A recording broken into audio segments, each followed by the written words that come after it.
Technological Ashes. Gordon, Chapter 6. Something's got a hold.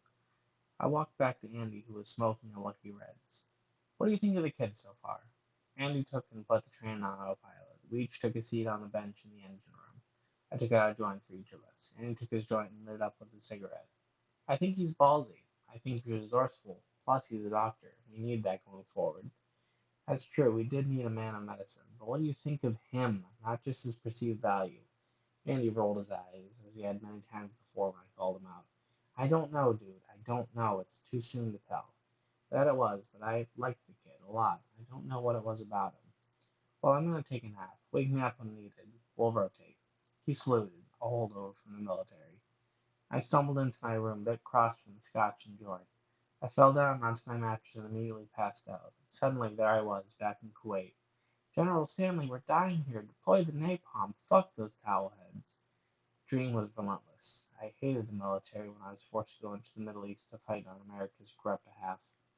The water wars had been raging since 1996, and this dream was around from the end of 2025, around the time the war was ending.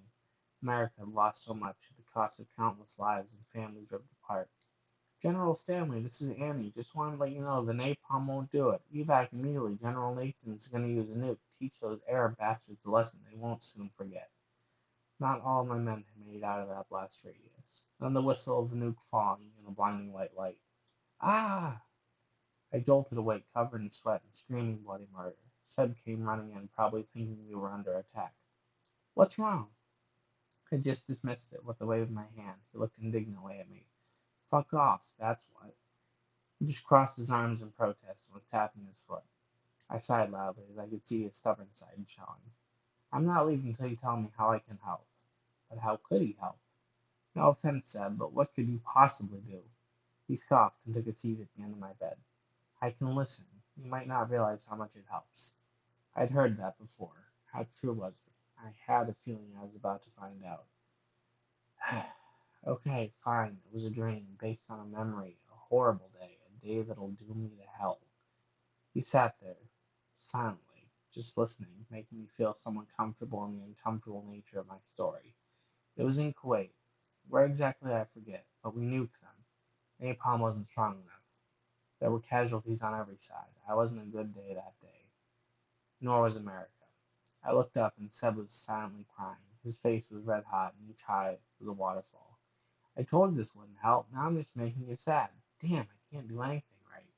He violently shook his head while wiping the tears from his face. No, that's not it. It just makes you all the more human and relatable. It also makes sense why you saved me, to make up for those lost. I cringed when he said those who were lost. Too many people that day lost, not just their lives, but also their innocence. I feel like crap. Can't speak for you, that's just me. I felt somehow more, yet also less burdened by my past.